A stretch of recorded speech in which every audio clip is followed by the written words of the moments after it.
Wow, nice to hear that theme. And it's one of the last times we're going to hear that theme, just as a tease about what's coming up in the new season. But hello, Eric Garland. Nice to see you. Hello, Zeb Shalev. It's been a long summer. We haven't seen each other. We haven't hung out. We actually speak to each other enormously often, but we don't get a chance to hang out live. And it's good to be back with you, getting to see how all this works. It seems to still all work. How are you doing? Can you hear a large echo in your ear? I'm guessing. I can hear you. Okay, okay. Not much else is working. Okay. It's fun. Oh, sorry, go ahead. Are you hearing an echo or not? Little bit of one. Okay, well, let me see if I can get rid of that. Go ahead. Tell me about what you're going to tell me about. Well, it's been a long summer. I have a feeling it's going to be a long fall. There is a lot of news. We have been very hard at work on a lot of things. There are so many interesting investigations that we are incredibly intimately involved in. It's going to be really interesting to tell you the stories that we've been uncovering. Some of them are a bit of a retelling of history. Some of it are brand new, but they're all interesting stuff. And that still starts September 8th will be the start of the season. This is not the start of the season. This was meant to just be an encore show. And we were going to discuss today Leonard Leo, who this week we found out got a $1.6 billion gift from Barry Said, however you say his name, just to avoid some taxes, but also, not that Leonard Leo needs another $1.6 billion to spend on anything. So some taxes, $400 million in taxes. Apparently that's what happens if you're rich, You can get away with that. Oh, it should be the donation. He cashed out $1.6 billion in stock of what's that? Triplite? It's his electronics company there. That make Triplite. That's it. Yeah. Triplite that manufactures almost entirely out of China. Mm-hmm. That's just so interesting to me for money from that enterprise to be funding our Supreme Court. Yeah, it's not only the Supreme Court. This might be a variety of extreme right Christian nationalist viewpoints. Not only the Supreme Court, because Leo's dog catcher, school boards. These guys want it all, and with $1.6 billion in a year, tax free or tax deferred or tax delayed or however you want to call it. You could probably get down to every dog catcher. Yeah, I mean, $1.6 billion will buy a lot of elections.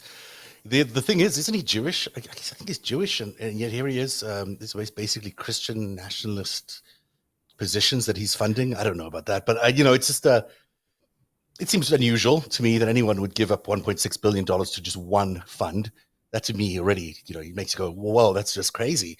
Never mind one as extreme as this, and it's not his first time playing in the sandpit with Leonard Leo. He also, along with the Koch brothers, was a key funder for the George Mason University renaming their legal library the Anthony Scalia Library, or whatever. School of Law. School of Law. The whole School of Law. Terrifying. He contributed to that too. These are unusual positions for anyone to be taking, when I'm sure he's got other interests or family or other things he might want to give his money to. I mean, why 1.6 billion just to this Marble Foundation or whatever it is that Leonard Leo has decided to call his new effort? Seems suspect to me. So I kind of want to take a second and just celebrate this moment, actually, because we're getting down to guys like Barry Said, who some of the cognoscenti know about, and the guys in the back room know about. A lot of the GOP candidates, I think Kevin McCarthy's pretty well acquainted with him. Mm-hmm. We're getting towards the real wiring of the Republican side of things, though. I think Barry Said does money in both parties. You have to be careful with these guys and to say that they're just a funder of one, because they're frequently not. I don't know if I might have read that he did fund both parties, but I think most of his recent activity has been, on the right. Sorry, but I can't be sure. I'll have to double check that. That $1.6 billion. That's a chunk of change. I mean. It's not only that Kevin McCarthy knows about him. Actually, there was a segment on TV last night. I couldn't believe it. I almost knocked myself off my chair. Chris Hayes on MSNBC did a segment about Leonard Leo, which is about, a year after we did a segment about Leonard Leo, and about 6 months after we did two entire shows about Leonard Leo, which is now a new thing. I'm going to actually think that should be the term. And Leonard Leo is the amount of time it takes for the mainstream media to actually get a concept or an idea or a name that originates first on the internet. It takes that long. So In this case, Leonard Leo is about a year. Thank you, Chris Hayes, for finally acknowledging that Leonard Leo existed and doing a segment about him. It's good that people get to know who Leonard Leo is, because this is the real money. This is when the money gets funded around and sloshed around all these radical ideas that bring you things like the end of abortion rights, or women's rights, or voting rights, or gay rights, or free speech, or whatever it is that we're going to hear in the next few months. That is where all of this gets funded. And it's a lot of money, and no one really knows about where this money really comes from. Or, I mean, they know it comes from Barry Said, but they don't know how he gets it, and was he funded a different way, or no one else knows who else is in this fund, because it's a privately listed fund, so it doesn't have to declare who is actually funding it. These are just things we got to fix. Got to disclose these things, otherwise they shouldn't be allowed in politics. I think that's kind of obvious. Well, especially once you have financiers who have offshore interests, and who have businesses that are dependent on the decisions of foreign governments. At some point you start to look at, what's their duty to disclose under the National Security Division FARA unit. Mm-hmm. Just a thought. I mean, absolutely. And we're not just looking for people who have businesses in Russia anymore. Like you got to look at every single country in the world and say, well, wait a second, what are their real interests in playing here? And certainly China comes up a lot. And it's a bit of a hint of what we're going to be focusing on a lot this season when we start, because it seems to me, and it seems to you, I know that China's efforts to destabilize democracy have been widespread and extensive, go back decades. And yes, they have been partnered with other countries like Russia. Certainly the Russia influence in 2016 is very valid still, and all the way through to today. There's Saudi Arabia, there's the UAE, there's Israel. There's been a bunch of countries that have meddled in American democracy, but really none have been as consistent as the Chinese. And yet they seem to be, hidden behind all these other countries, let's just say that, and often behind a lot of these other billionaires. A lot of the billionaires that came out to support things like January the 6th, a lot of those billionaires have most of their financial interests in China. That's where they make most of their money. So it gets to look a little bit like, looks like a pattern, and when there's patterns, you and I like to dig into those, and we'll be doing that this season.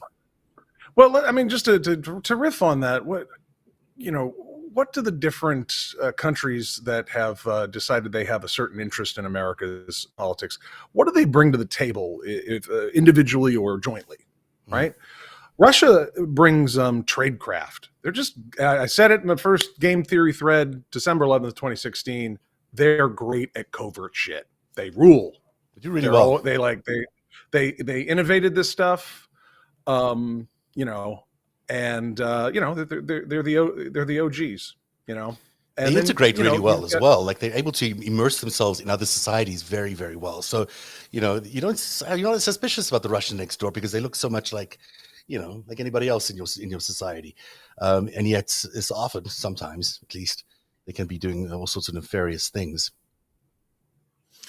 Saudi can control the flow of petroleum, and they have a lot of cash to spread around as well. Mm-hmm. So they bring that. Israel's kind of in the intelligence sense, they're kind of Russia light. There's a little kind of Russia heavy in some cases, in terms of the composition of who's around. But they have an enormous close knowledge of the United States. They know us better than we know ourselves, and a lot of them are binational. I mean, it's complicated. And they have signals intelligence. I mean, they're very good at sort of eavesdropping.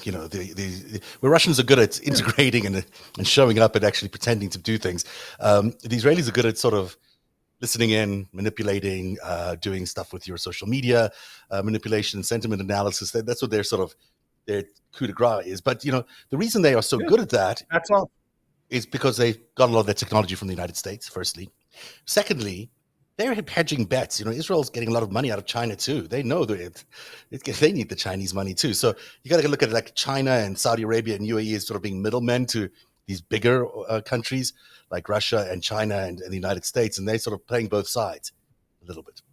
Well, we had two choices, in the early 90s with regards to China as Russia went through its transformation. And that was either we either engage with them, economically, or we compete against them militarily and economically. And the choice that was made was the first one. And, you know, in doing so, we sent so much manufacturing over there, and we had such a trade deficit, and they just had so much cash from doing business with us that they've been able to front just about everybody else that wants to take a swing. And I think it's pretty clear that China, the experiment in trying to get along as respectful peers, that's clearly done. Yeah, I mean, I don't think they're interested in being friends with the United States in the way that we are interested in being friends with them. They certainly are not interested in our human rights policies. They're not interested in allowing us access to their Pacific Rim, and they're certainly being more and more militarily aggressive by the day. So, we should face facts. Those are real. You can't argue about those things. Those are just the nature of the event. And yet here they are supporting all these billionaires through these manufacturing processes and supporting, it looks to be like supporting a big chunk of the right wing or the extreme right wing, whether it's the Proud Boys or, we'll get into it when we get into the investigation. I don't give too much away, but there's a lot of Chinese money floating around all these things. They slosh around. You look at the Epoch Times, or I think it's called the Epoch Times, NTD, their other network. These are, Chinese mouthpieces, basically. They're here to, basically provide propaganda, which in this case is a lot of conspiracy theories that support the GOP. A lot of the GOP conspiracy theories, whether it's about vaccines or it's about the big lie, they come out of China. They're amplified by these OANs and these Epoch Times and NTDs, and they're amplified tremendously into this country. It's free election money that the GOP gets every time they go to the polls. Yep, and this is what Citizens United has invited. If you're somebody that wants to understand this, and as a citizen, because we're a republic and a democratic republic, and it's incumbent upon us as citizens to be informed. And the way you do that is through public information. And the more that you shut down the source of money, then you shut down the people's ability to understand who's talking here. And, America, my personal belief is the notion that money equals free speech in the United States is specious. It's been upheld as such with McCutcheon and Citizens United. But hopefully, the more we peel back just how much foreign money has flowed into the United States, it seems like that's a basis for lawsuits again, to try and, hey, they superseded Roe v. Wade. Which, by the way, flawed piece of legislation, did an important thing. Perhaps it can be superseded. Dobbs can be superseded. But I think Citizens United and McCutcheon, this notion that money equals free speech. Well, whose money? Beijing's money? Mm-hmm. I don't see the usefulness in that. Much like I didn't see the usefulness in a bunch of teenagers in Murmansk pretending to be, angry American voters, yelling at us on Facebook. That's like, they don't have the right to free speech here. And, you don't have the right to, plug into, maybe, I don't know, Twitter's API or whatnot and go do whatever you want. Unless you work there. Apparently, if you work there, you get access to anything. So that's like, I certainly hope none of them were serving foreign governments while doing so. Well, there was those two Saudi guys we caught, but yeah, you know what I think you don't suppose there are any more. I suppose there's quite a few. I suppose we're going to find out quite a few. There's a hearing on that coming up. Before we move on to the other stuff that we want to talk about tonight, I should say that I put out a tease a few weeks ago, which was about a beach. Remember the beach tease, where I said, I remember if you were going to build a beach, if I was asking you to make a beach, would you put it like one grain of sand every day over time and just make up this beach over a long period of time, or would you bring all your sand in one day and make the beach? And everyone had really interesting answers to it. And that is an analogy a good source of mine suggested to me, was how you can understand how Chinese intelligence works versus American intelligence. Chinese intelligence does a grain of sand every day of a long period of time.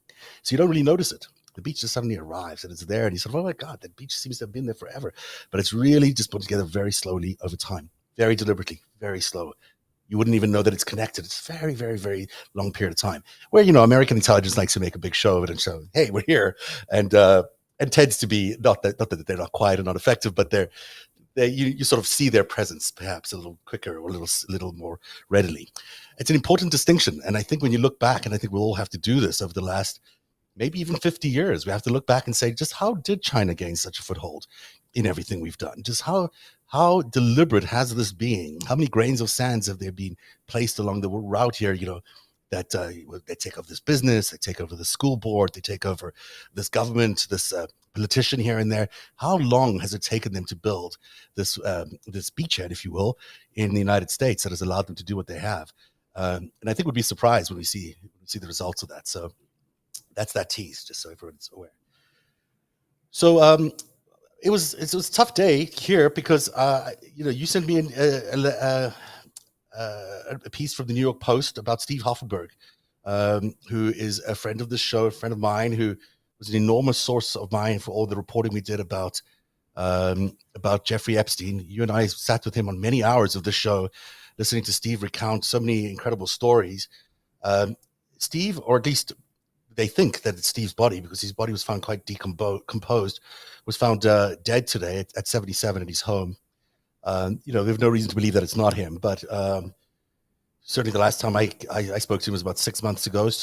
He sounded, you know, he always looked a little frail to me, and I was always worried about his health. And he sounded even more frail than normal back then, but he was, you know, still quite vibrant. And, you know, it's sad just for him to go, because this was a man who has had a lot of critics along the way, people who've disputed his stories, told me that, you know, he's not telling you the truth or he's making things up. And yet I've sat with him for probably more hours than anybody else. I think I sat with him for, endless hours over a period of time, maybe 100 hours, and listened to him tell the story over and over again in different ways. And I have no reason to doubt anything he said. He was consistent. He was honest. Everything he said, I tended to, you know, I looked around, we did the research, we found backup for it. There was nothing that he said that I couldn't prove otherwise. And of course, the biggest thing that he said that we could prove otherwise was that that Jeffrey Epstein was a spy for Israeli military intelligence. That is something that, you know, I'm sure the Israelis, although we don't know for sure, but there are people who do not like that story out about him. There are people who have come after me for telling that story. And there's people who certainly try to damage Steve's credibility over the years.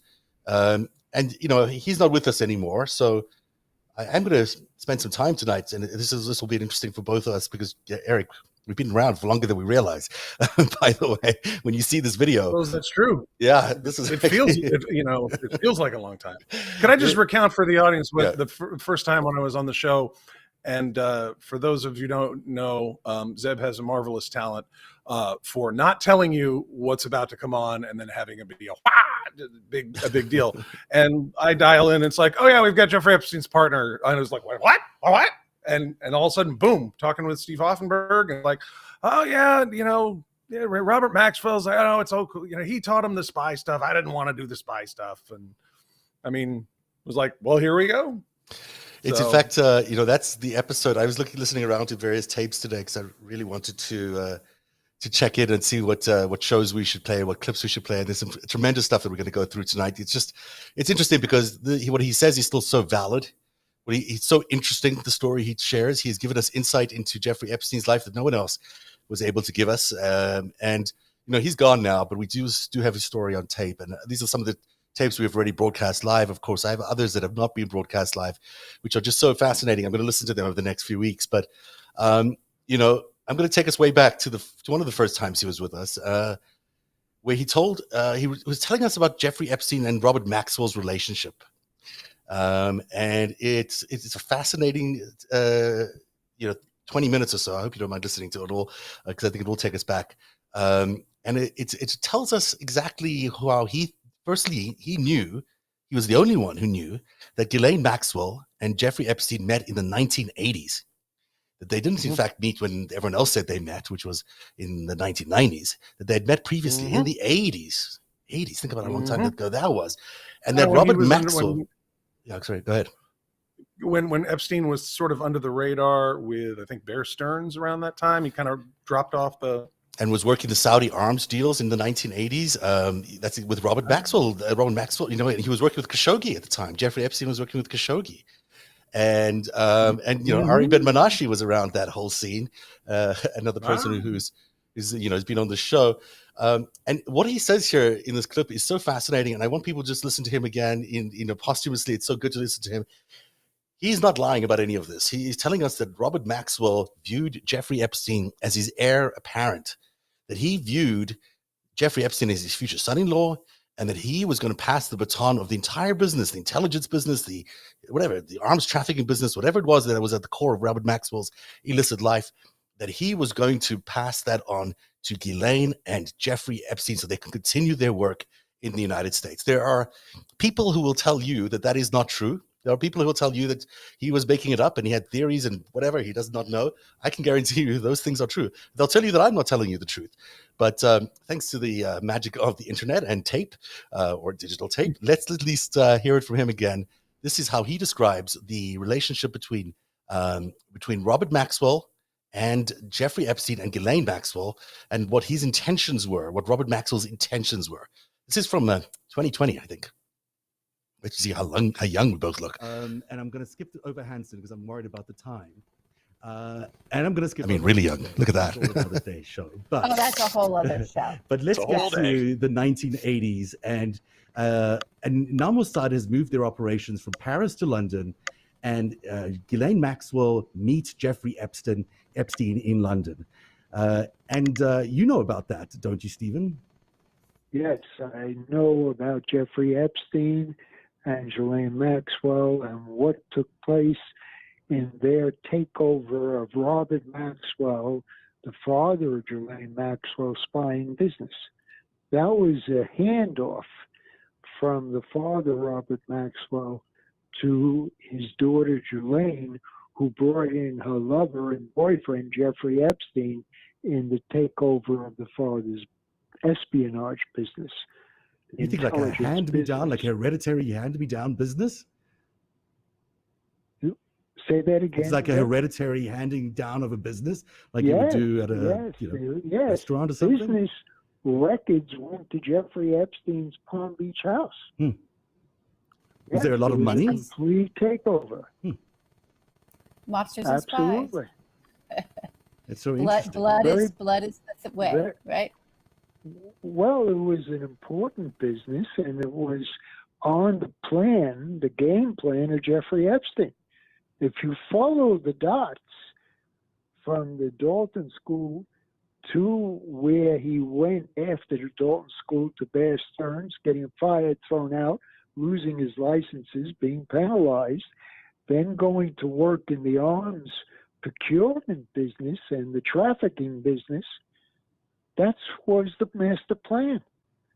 Do you think Robert Maxwell was in it too? I mean, do you think he had this was the thought about thing with Epstein? He inherited Epstein. He took him into the business. He vouched for Epstein. He made Epstein acceptable in the intelligence industry. He sold Epstein's brand to the intelligence industry because that was going to be his son-in-law. Right, so that was the driving factor. Epstein's plan. I have some questions about that because you have to train quite a bit before you are allowed to do interesting things. So I have some questions about his native talent there. Well, let me elaborate on what I said earlier. Epstein left Bear Stearns and went to work for intelligence assets, men who were operators of intelligence for decades. That's Jeffrey Epstein's employment when he leaves Bear Stearns. And he spent years in training on Khashoggi, Douglas Lease, and a battery of others in the intelligence business. Years. And that's at a time frame, 91. Jeffrey Epstein starts in the early 80s in intelligence training. And in 91, Maxwell Robert dies. and Jeffrey Epstein takes over everything with Ghislaine Maxwell that was operating. So there was a lot of years of training. So he wasn't a By Wall Jeffrey Street financier. He was It's amazing. he was an arms dealer and an intelligence it's guy. amazing interview. Yeah. Well, it's what occurred if you connect the dots. Yep. And they all connect very well. You know, I know bankers, I know financiers, and if you just told me those facts about any person, take the famous last name off, I go, that's a spy. And whether it's Of private course. or, you know, double, triple agent, I mean, that's just a spy. That's not a finance guy. That guy can, you know, finance guy will do your taxes, tell you, you know, what, you know, we're going to do exchange traded funds. But like, no, we're going to set up a series of compromising positions for these guys. I can get you missiles. No, that's a spy.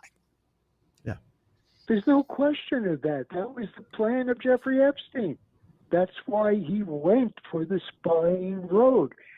I was recruited at the same time to go with Jeffrey Epstein into the spying with him by the same people. And I said, I can't do that. I mean, that's not my life, and I won't cross that line. And I'm not remorseful. I'm very remorseful of what happened in my career, but I couldn't go with Jeffrey Epstein into the spying. I refused that invitation, which came to me a number of times with the same people that hired Jeffrey Epstein. It's a good I was choice, there. ultimately, I even was an though you... eyewitness. Sorry, go ahead. Yeah. You had a front row seat to some Yes. fascinating, huge moments in international history. It's just incredible. And Zev has been tracking this down effectively and has put all these dots on the table to be connected. Great job, Zev. Great Thank you job. very much, Steve. A lot of help from you and from a lot of other people. So it's a fun puzzle to put together, I have to say. I wish it was under not such tragic circumstances, but it is a fun puzzle. I'm going to keep going with a couple of here because I do want to get to towers and we're running a little short of time. So one of the things that happens is this software Promise comes along. Promise is this all-seeing software. It basically tracks databases from wherever they come from and can compile them all in one. So if you're wanting to find out what Eric Garland is all about, you can put it into Promise and it'll look up your local taxes. It'll put, your last time you got a traffic ticket. It'll put whatever information it can grab for the banking system and everywhere else into one location. And then whoever's running the Promise software can get access to all of this. Now, this was originally designed by the Justice Department, although some people think it was actually the National Security, it would be the NSA that came up with it. It also got stolen by the Israelis, by Ari Ben-Menashe and Rafi Eitan, who was the high handler there, so the spy handler. And so they bought it, they put a back door in it and started selling it around the world so they could spy into the KGB, or they could spy into the Syrians or into the Jordanians, spy agencies as well. Which is really a fascinating thing because basically we've all been big brothered to death for, what is this, 1984? It's a long time ago that this software was being around, long before we were hearing about PRISM and other things. However, what people don't really realize is that Promise was also brokered and sold by various people, including Adnan Khashoggi. And I say that with particular interest, and I'll pull this up the slide because I'm wondering if Epstein also had a role to play in addition to Maxwell. Maxwell for sure was brokering Promise, but I'm wondering if Epstein was also involved in this in any way. And Steve, I'm wondering if you have any information about that. What were the years of Promise development and marketing? So it was stolen, I guess, in 1983. And then Maxwell started marketing it in 1984 through his Berlitz companies. Remember, he had these Berlitz companies around the world, and they were actually fronts for him to sell arms, but also to market the Promise software. And then as far as 1985, and I'm throwing this document up on the screen, you can't see it, Steve, but it's an actual Bill Weld, who I think was running for president until recently, writing to say that Adnan Khashoggi and his arms trading partner. I can't read right now, and I can't remember that name. It's complicated. But they got to broker Promise into Saudi Arabia and the Middle East. So that seems to me... Well, Epstein was in that circle. Right, he was. At that time, with those people. Exactly those people. He was working with them daily at that time. So the answer is yes. Because I have a question for you. Oh, can I just ask a quick sure, question go ahead. Sorry. about that? Mm-hmm. So, Steve, did you ever meet Rafi Atan or hear that name, or did Jeffrey ever? Was he ever I'm gonna go out to lunch with Rafi? Any? You recognize that name at all? I've heard the name, but I wasn't in the loop in that component.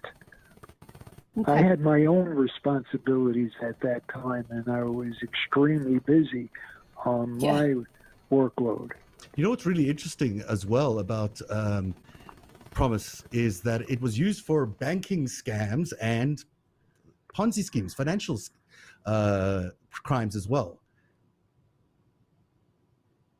Yes, I've heard about Promise. There was no question. So do you think Epstein used it at Towers? Epstein did the money laundering crimes involving Towers that we've learned more about in the revolution of what's happening with Epstein's life since he was arrested in 2019. We've now gone very deep in investigating Epstein's life over the years you're covering, and we've uncovered that he was deeply, deeply involved in the Middle East and in the money laundering and the arms sales, and the Promise business is right there, and that's what he did at Towers Financial, the money laundering. So it's possible it's that a Promise dirty, was used there. disgusting business. So Promise, that actual software that was stolen, that was designed to work at the Justice Department, may have actually been used at Towers Financial. We couldn't pin down for you the actual points of fact. We could pin down what Epstein did at Towers Financial and how he was extraordinarily successful in what he did. It goes much deeper than what's been revealed so far. In what way? So it has not been revealed the magnitude of Epstein's sabotage of Towers Financial, deliberate sabotage of Towers Financial. And that's where it comes to play with Thomas Barak and Abraham Gospin and the other parts that you have some knowledge about, Zev. There was a plan to demolish Towers Financial for Epstein's enterprise enormous gain. And they were able to do that with Thomas Barak. Tom was the CEO of Colony Capital. He had entered into a contract to take over Towers Financial, and Epstein's group was able to stop that contract. And the Securities Exchange Commission has all the records. I'm going to stop it there. I mean, because there's just too much to talk about without letting it keep going. Steve is a phenomenal guy. I had spent most of the time on the phone with him, but there were a couple of times when we met in person. One time on his birthday, must have been his 74th birthday. I bought him a piece of cake, and he'd done an interview with these documentarians I was working with, and we went out with his sidekick, who was an interesting guy who came from, he met in prison, and we shared a cake, had a cake, and he wished him a happy birthday. That was the person he spent his birthday with. He did not have any family with it. He did not have any real reason to do this for money in terms of passing it on to his family or anything like that. I felt like he was always noble in his intentions, and he was really honest with me in terms of what he knew. And I think with you too, Eric, I think there's no doubt that as he's telling us this stuff for the first time, this was news. We were breaking it for the first time, that Ghislaine Yes, we were. and Jeffrey Epstein met each other in the 80s, and that there was an attempt to continue in the espionage business passed down from Robert Maxwell, who was an Israeli spy for sure, down to Jeffrey Epstein, who Hoffenberg and others have confirmed to us with Israeli military agent. Asset, I should say. So we've got there a continuity of knowledge then about the fact that the Israelis were involved with Maxwell, the Israelis were involved with Epstein, and whatever happened with Epstein in the United States was under their authority. And that's something we'll cover in the next clip I want to play for you. And it's something I think that the reason is that I get attacked all the time by people. Lincoln's Bible, who, by the way, is on that clip. You hear her asking a question or two. In fact, she seems to be deflecting the conversation into another direction there at the end there. Lincoln's Bible, whose real name is Stephanie Coffin. Everyone should know her as that name. She herself helped try to derail Hoffenberg and me on several occasions. And on one occasion, she organized a attempt to kill an entire investigation by CNN. So we had contracted with CNN. Hoffenberg was going to do an interview with them. Aribe Menashe was going to do work with them. We were going to try and break the story globally on CNN. And she was the broker of that whole thing. And in fact, was a typical catch and kill, we have now known. And so when you hear Lincoln's Bible, a.k.a. Stephanie Koff, and her cohorts, Greg Oliar and Alison Gill and even Glenn Kirshner, everyone else who's on that group of network programming that they've decided they want to isolate me or isolate others. This is the group this is who you're talking about. This is someone who tried to kill the truth about Jeffrey Epstein. This is someone who was working on behalf of interests aligned with Jeffrey Epstein to make sure that we did not know the truth about Jeffrey Epstein in the United States and all the terrible things that he did in the United States. So that, a lot of you who watch this program sometimes dabble between what we do here and what they do over there. There's a real difference. They are propagandists. They are providing cover for intelligence agencies. We're doing real reporting, real journalism here. And because of that, they've come after us. Because of that, I see David, whatever his name is, Benjamin, another Israeli asset likely, on the chats here. These people are here to destabilize America. They're not here for the truth. They're here to make sure that we are accepting their version of the truth because it covers up all the crimes that they've committed here. There's a litany of crimes committed by the Israeli intelligence agencies and other intelligence agencies in the United States that are being covered up.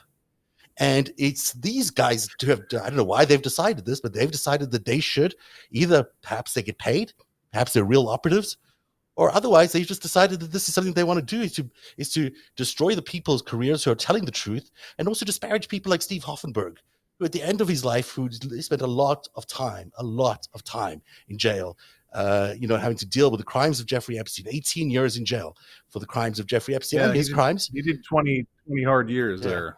Yeah, this guy was apologetic and remorseful, and I know that to the core of him and me. I just know that that's the guy that I spoke to so many times. And so to have these people like Lincoln's Bible, Stephanie Koff, Greg Oliar, Alison Gill, all these others, these claim to be liberal-minded people who are supportive of democratic causes, to have them organize catch and kill events to try and destroy the stories of these people, to go on behalf of the Israeli intelligence agencies. And I apologize for getting a little bit upset about this, but it really is, it's beyond reproach because I know a lot of people have time for them. You cannot have time for Lincoln's Bible. Who is she? Why wouldn't she even reveal her real name? Who is LB? Who is she?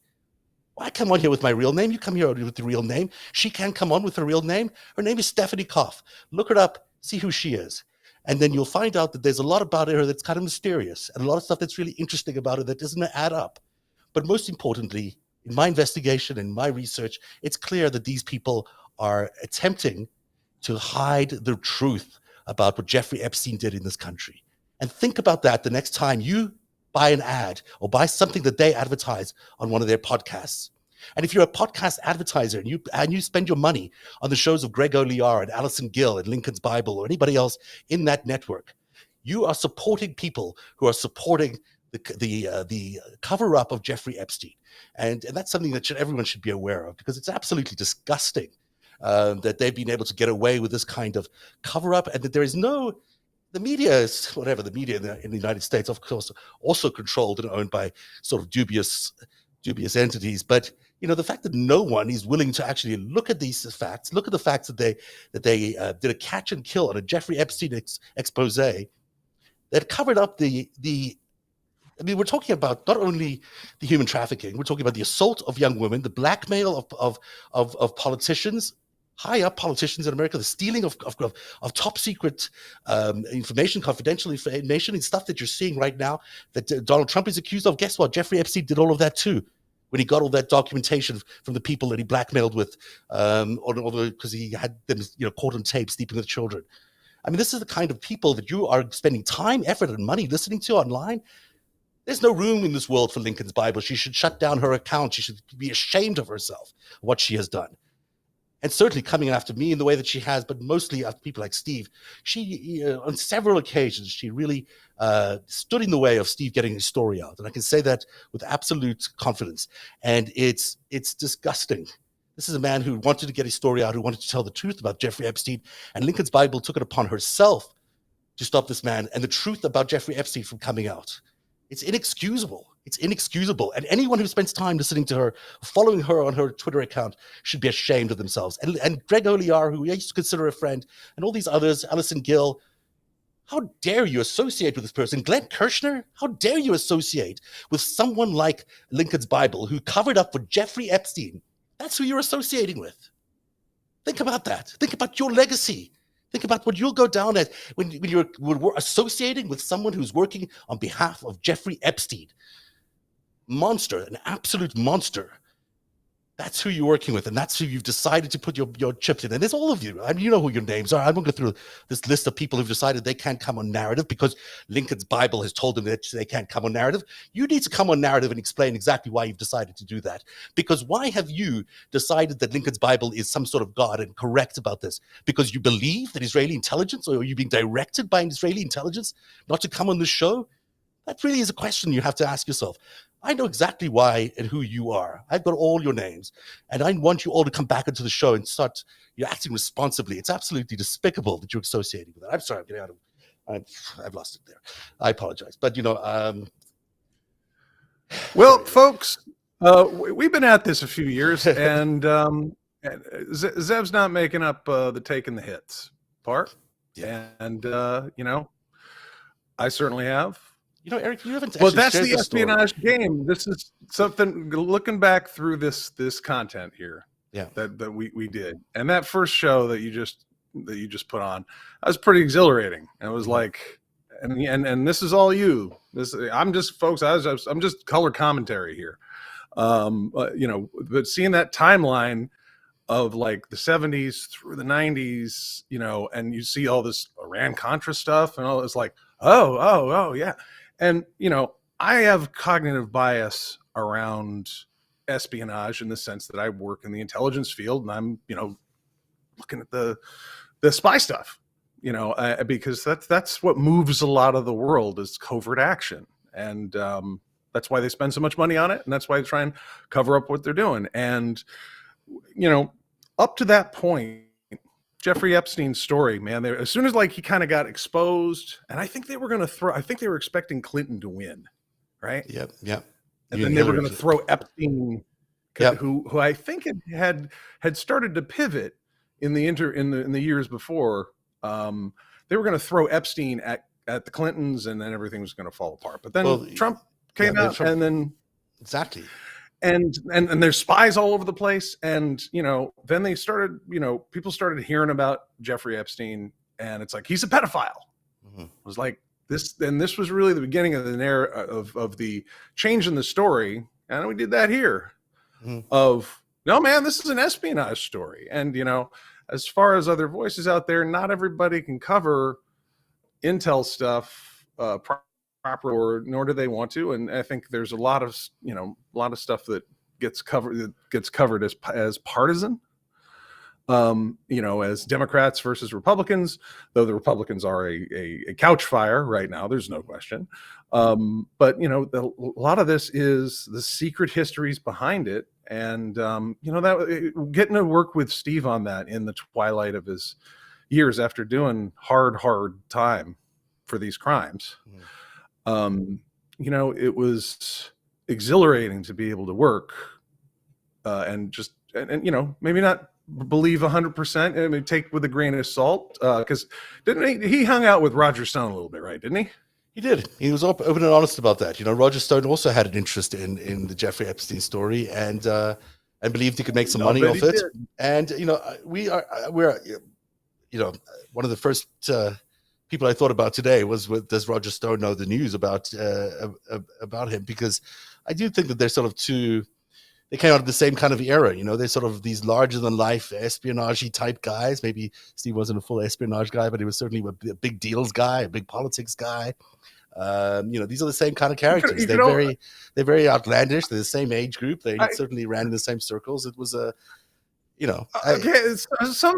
of the stuff that I maybe didn't buy as much, like no, if Israeli connected spies or anything about them, you've probably heard the name Raphael Eitan, a very important figure in Israeli intelligence. And when the question got asked, hey, you ever have lunch with that dude? You ever meet him? Like, nah, I didn't hang out with those guys. True, except he was not a spy. He never actually became a spy. Hoffenberg got in trouble because he was a business partner. He did a lot of the business stuff, but he was not actually a spy. And Rafi worked for the, you'll recall this, he worked for the science and technology, the other branch. And the Epsteins and Ghislaine worked for the military intelligence people. I know there were two different kinds. One of them was in science and technology. One was military intelligence. Today's a huge day for that. Actually, I believe, I think this is coming straight from the Biden administration. They're working on opening up these scientific journals and taking down the paywalls, anything that's government. Now, we're going to talk about the Maxwell story. It's really important because do you remember what company Maxwell got, what Maxwell got into in the United States and in Britain? And publishing what? It was scientific documents and nuclear documents in particular. It was Pericles Press, I think it's called, or something like that. They were looking, and then I think, didn't he have a chunk of Elsevier at some point? I forget, but there are amazingly cornering of scientific research as it came out. That was, one, that's classic spy stuff, and that was, okay. Epstein's hanging out with all these nerds. And this is the usefulness of having pretty, you got nerds and pretty girls that don't often go together, right? So you collect up the nerds and then you put them with pretty girls and then you get them, hey, well, how's that experiment going? Or what are you guys planning next to fund? Classic spy stuff. It's not about the girls. It's about the nanotechnology. It's about the nukes. And, that's exactly what he did. That is so smart of you to go there, because one of the reasons we know that there's actually continuity between Epstein and Maxwell is because they did the same thing. He was involved in technology and making sure he got into Bill Gates's world and into Zuckerberg's world and Remever's world. Maxwell was into the same thing with scientists. It's the same deal, the same MO. By pure chance, I Googled something here. He did it all. He did it all. And you get, and Steve took us through it. He's like, oh no, an arms deal, Khashoggi. And again, that first show we're on, I'm just sitting there like, I'm pretty chill, right? But in my noggin, I'm like, holy shnikes, like we're doing this, like, and then he did the Saudi arms deal, and then it's like, we're doing this. This is great. You'll love these. These are actually the FBI. Pure just did a quick search and found these on my computer here. These are the actual FBI documents that were following Maxwell around in those early days. Maxwell's file. Yeah, and it took British intelligence. I've read it, people. But assumes he may have during World War II. He's a brilliant linguist. Was born in Czechoslovakia. Immigrated to here. So these are the entire files as they're following him around and thinking, what is this guy doing in the United States with all these scientific documents, and meeting meeting all these like chemical How company did people. FBI counterintelligence, start tailing him? They're like, guy who has 6 names, Yeah, guy who lives in a town that doesn't exist anymore, that maybe Slovakia, that maybe Ukraine now. Kind of knows the Queen of England, and he's running around with a bunch of scientific documents. And in the United why States did the during the FBI height of the find that Cold War. interesting? I mean, it's obviously he's a spy. So you don't need to think very hard or very long about why this is the case. But the fact that there is, as you mentioned earlier on, it's important to remember that it's not personal, of course, that they're coming after me or you or Steve Hoffenberg. It is business on their part. They are trying to make sure that the truth about their enterprise is never revealed. And you know what? That's not good enough. We're going to reveal it. We're going to tell the stories as they come out. We're going to tell the truth when we discover it, because that's what journalists are meant to do. At least the way I was trained to be a journalist. And I'm going to play you another tape now, if you don't mind, because this is another show. This is when Ghislaine Maxwell was arrested. We were both on together again, and Lincoln's Bible was with us. And I got to say, if he was in cahoots with the Epsteins and the Maxwells, he just sure didn't sound like he was upset about her being arrested. He sounded quite happy that day that she had been arrested. On the other side of this, I'm going to tell you the story about how I and Hoffenberg found out about Epstein's death. But we'll do that after we listen to some of this. This is the day Ghislaine Maxwell was arrested. This is from Narrative. I don't know the exact date, but boy, we've aged a little bit here, but not that much. Take a look at this. There's no doubt in my mind that none of us ever expected to see a day where Ghislaine Maxwell would be arrested for the crimes that she's been arrested for today. A very dramatic day. Let me take you through what happened. FBI agents arrested Maxwell at 8:30 this morning. She was living at her 156-acre property in Bradford, New Hampshire, which was bought in cash just last December through a carefully anonymized LLC. The indictment is 18 pages long and details how Maxwell enabled and participated in the sexual abuse of women as young as 14. And it alleges Maxwell lied under oath on 2 occasions.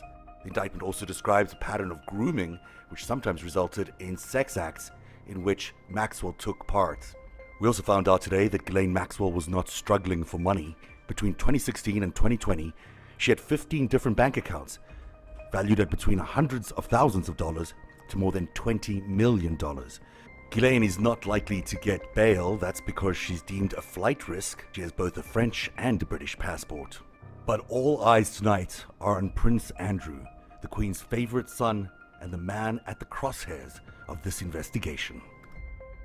This is one of the most dramatic events that could possibly happen in a court case as big as this and in a case as big as this. Joined tonight by Steve Hoffenberg, a witness to many of the Epstein crimes, one of the few people who could attest to what happened during that time. Hey, Steve, how are you? Hi, Zev. How are you doing on this remarkable Justice Day? It is a remarkable Justice Day. Steve, you more than anybody else have been working so hard on this case. You know it so intimately. Did you ever think a day like this would have come? I must compliment the FBI and the U.S. Attorney, the acting U.S. Attorney in New York City for the Southern District of New York, for the amazing justice that occurred today and the shocking suffering that Ghislaine Maxwell is now under is probably one of the worst days of her life. And it's a sad moment for her and a great moment for the FBI, the victims of the crimes, and the U.S. Attorney in the Southern District of New York. It really is a great victory. When we think back to 2008, she was included in that non-prosecution agreement, which would have covered, I think, the years that these crimes took place. Do you have a sense of why they would not look into or not take into account the prosecution or the non-prosecution agreement that Epstein concluded with Acosta and the other legal minds back in 2008? Ghislaine Maxwell, and I've spoken with her team regularly, And their position, her position to her staff and her spokesperson was that she's not going to have a problem. Mhm. She expected no indictment, no arrest, and I can only see that the FBI is very serious about this case. The FBI has this case under control, and now you're going to see prosecutions because they have the main defendant under arrest, other than Jeffrey Epstein, right now. And she's not going to get bail very easily. I mean, as we saw in that little piece, she's too much of a flight risk. She has no reason to be in the United States. She's got multiple passports, multiple nationalities, and international contacts. She's a real flight risk. So she's going to have to stay in jail in much the same way that Jeffrey Epstein had to stay in jail. Well, she faced filings in federal court today in New England explaining that she's not entitled to any bail in the arrest that took place this morning. The FBI, U.S. Attorney, explained step by step of her flight risk that prevents her to have bail, and it will be a very difficult decision for the court to override the FBI and U.S. Attorney and allow her freedom. It will be very hard. I'm just worried that her state of mind will create another suicide in this case because she is emotionally suffering more than we could imagine, much more than anybody could think about. It really must be. I mean, you can't imagine what it must be like to suddenly face, going into prison behind bars and being such a high-profile prisoner as well, and knowing what happened to Jeffrey Epstein and the fate he succumbed to. It's a very, it must be very distressing. And yet none of us could imagine this happening because she was so close to Prince Andrew. She still remains very close friends with Prince Andrew. It's believed that Prince Andrew was the reason Jeffrey Epstein got away with it in 2008. He was one of the forces that intervened on behalf of Jeffrey Epstein to get him that lighter sentence. And so everyone has sort of assumed the same thing would happen now. But clearly this is 2020 and there's a very different field on the table, a very different team on the field, I should say, thinking very differently about how to prosecute this. Keep in mind that they fired, the Attorney General fired the man that was in charge of this case, right, Mr. Berman. And right. That happened recently. And now, 2 weeks after the firing of Mr. Berman, the head of this case, we see the most amazing part since Jeffrey Epstein's death occur by the FBI this morning. Do you think that's the arrest of Ghislaine Maxwell. Do you think the timing had a lot to do with Jeffrey Berman's firing? Because it seems to me that it's quite, it's either very coincidental or it's followed quite quickly after his firing. Was it a message to Donald Trump? Was it a message to others that they were serious about this case and they were not going to be bullied by the firing of Jeffrey Berman? It was a very loud message, a screaming message to the defendants in this case that have not been arrested so far. Now have Ghislaine Maxwell in federal custody. Now, Donald Trump, as the president of the United States, is at a different level of what he's probably dealing with daily because his plate is full. But the FBI understands this case now, and they are very aggressive in the prosecution in New York City of Ghislaine Maxwell, who's going to name names of very important people. Very important. Why do you think she's going to do that? Why do you think she's going to be naming names of important people?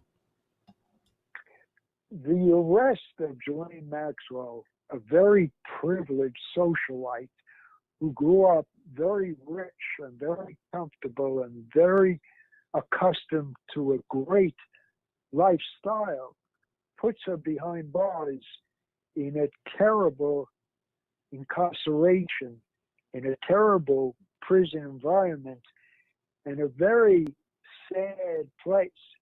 Now, if she starts cooperating quickly with the FBI and with the Justice Department, our imprisonment could be changed. All right, let's leave it there. She never did reveal many names, not so far. And that's interesting. That is interesting that he said that at the very end there. Go ahead. Look, any dude who does 18 years in the can and is psyched to hear about the FBI doing something is like, well, you believe in his sincerity, and you can hear in his voice that he was proximate to those acts. Maybe he carried some guilt around himself of not reporting them or something, but was just disgusted with that part of that operation, and you could hear he was glad that Ghislaine would be wearing Arby's napkins for clothing for the foreseeable future.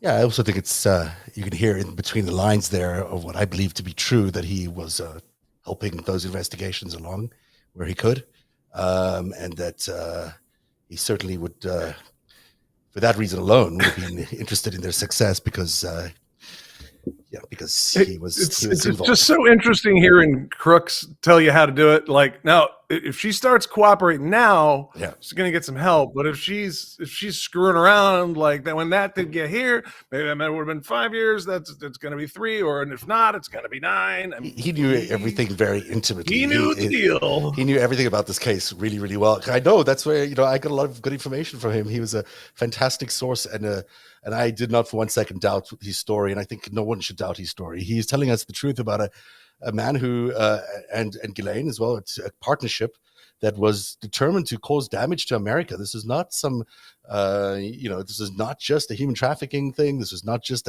he liked young girls. This is not the case at all. This was people who were intent on harming the United States of America. And you mentioned that they were going to throw all of the stuff against Clinton if she had won. They were surprised by the stuff we discovered about Trump and Epstein, because that was a big part of what we were reporting on here about their connections. And so, it's interesting that both candidates in this case were somehow connected to Jeffrey Epstein, and that's because he was hinting at this about who else is concerned about this case. Mm-hmm. Because this is beyond, more than there's the abuse of the girls and the women, and then there is the creation of a sexual blackmail network that then goes and compromises people and gets decisions made that are not in the interest of the United States or of the fiduciary interest of the companies that are being run, or any number of things. And when you look at the systematic way those networks are created, run, managed, dismantled, covered up, and how many of them are, and how much damage they've caused this country, it's nothing. It's no wonder that you kind of need our show to get into it. It's not something MSNBC is going to tear into, but maybe because. Well, who knows? I don't know why they would, except for the MS part, because Bill Gates, you remember that? MSNBC does actually is Microsoft, if I'm not mistaken. And it's that's right. That's right. Gates was thinking about how do we improve your reputation here, Jeffrey? Now that you've been let out, which. Bill That's Gates, interesting. What access did Jeffrey Epstein get to all our Microsoft accounts? Who knows what access he might have gotten during those years because of his friendship with Bill Gates and his senior executives over at Microsoft. We don't have much time, and I will tell a story that I've never told before. So the day that that Jeffrey Epstein was found dead in the jail cell in Manhattan. It was early in the morning. I was up early. I started working on various investigations and just writing stuff, and this news flash showed up on the Twitter feed, and I couldn't believe it. I was like, well, that's impossible. We just started our investigation into Jeffrey Epstein just that a week or so ago. How could it be that that he was found dead? And first person I thought to call was one of my first sources on this was Steve Hoffenberg, and I called him. I knew Steve was in hospital that morning. He had undergone an operation. But I thought I'm going to give him a call anyhow. I called Steve, and I told him that Jeffrey Epstein had passed away, that he'd been killed, felt to be like in maybe it was a suicide, but it certainly felt like he'd been taken out in prison. And his reaction was, firstly, devastated, because he said, this was my partner. This was my partner back then. This was my person I used to do things with. I know this guy for so many years. And then total fear. He was convinced they were coming after him next. And I had various interactions with his doctor, who would not even let come near him at the time. He was so terrified that someone was going to not take him out at that point. And he had ideas about who that might be as well, which I won't go into now. But, it was a terrifying period of time. It was a complicated, difficult morning. I'd started the Jeffrey Epstein investigation naively. I didn't really expect it to lead us into all these kind of avenues, and yet here I was, just he was dead a few weeks into our investigation, and I was talking to one of his close business associates, and who was desperately in fear of his life at the time. We got through that piece there, but I don't doubt Hoffenberg's authenticity. I never did, and he was telling the truth almost all the time, and people react the way they do. In those kind of pressurized situations, but as honestly as you can imagine that they will. And I think that was a very honest reaction. He was fearful that every time he spoke out, his life was at risk. We don't know exactly why Jeffrey Epstein was killed or committed suicide, but it may have had something to do with all the investigative work that we'd been doing and others had been doing. And it may have, and Hoffenberg was aware of the fact that every time he spoke out, that his life was potentially at risk. So, that is not something you choose to do lightly because you're wanting to make up stories or you're wanting to make money in the twilight of your life. It's something because you want to believe in, and you want to set right. I truly believe he wanted to set the record right on what happened, and to do some karmic, fix up work after being in jail for 18 years for the crimes he'd committed with Epstein. It's funny about the fear reaction. I've taken note when you talk about the different voices out there. I've taken note of who's ever not just been harassed, but who's ever been scared, or looked at the timing of when they revealed a story that they knew was bigger than people wanted out there, and then something happens in their life, and what gets characterized as paranoia by some. There are certain folks that know correlation and causation may be close together on that one. And Steve played the big game with big players. I mean, he remembers when Maxwell's pension fund collapses, and all of a sudden he falls off his own boat. I mean, rough game. So no one is ever scared when they're being paid to lie for bad guys. Mm-hmm. I grew to really be fond of him, and I think he allowed us a window into one of the biggest, if not the biggest, criminal case in the last century. I think Jeffrey Epstein and Robert Maxwell need to be investigated much further, and I think we really have to understand what their whole operation was about. And Steve Hoffenberg was the one of the very few people who had insight into that, who was willing to give us all a portal into that world, who was willing to tell us exactly what he saw, who was willing to, without doubt, explain what he knew. And you have to give the man credit. You have to say that regardless of his legacy, where he was, people are saying he's a swindler and whatever he did during his life, at the end of his life, it was all about telling the truth and about making sure that the victims got their share of the money. That was what he was interested in. Sure, he was always about a deal. He was always a schmoozer. He was always going to be that guy. But at the end of the day, he was about the truth. And what's this fella going to do for a living? I mean, you gotta say, what a character. Said, he was a character. I mean, he's, you can't, a leopard don't change his spots entirely. But I'll say, he launched, for me, several years of research on my own, with my own methodology and my own sources. And that story that he kicked us off with, I didn't find anything that didn't line up. Maybe it wasn't complete. Let me say, we didn't have time for that. there is a direct line between what Hoffenberg told us and about what we later discovered Israel was doing, maybe at the same time discovered that Israel was doing to support the Trump election in 2016. So there's a through line there that is not disconnected, and we are, we're still living through the reality of that history, and we're still living through the repercussions of that history. Without want to get too deep into what I'm talking about, I think those who know will know, and I think Eric, you've done incredible work on that front in terms of why there have been elements of various countries and intelligence agencies supporting dictators and autocrats. Well, we learned a little bit about that through Hoffenberg's portal into Epstein's and Maxwell's world. So I'll be forever grateful to him, and I hope he rests in peace. He was a good fella, as they say. Eric, we'll be back in a couple of weeks. We'll do the show for real then. We have a big season ahead. I hope everyone joins us. It's our biggest yet. I apologize for losing it a little bit earlier. Maybe just, sometimes you get upset about, I get upset for Steve because I don't think he ever got fully credited for everything he did. Well, we'll carry on his work. Yeah. And thank you for joining us tonight. This was an impromptu show. It was just meant for us to say, hello, and we'll be back in 2 weeks with our brand new investigation.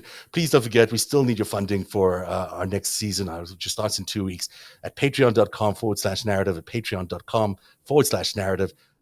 Please join and please support our network. It's the only way we get to do this independent research and investigations that we do here on Narrative. Have a good night, everybody.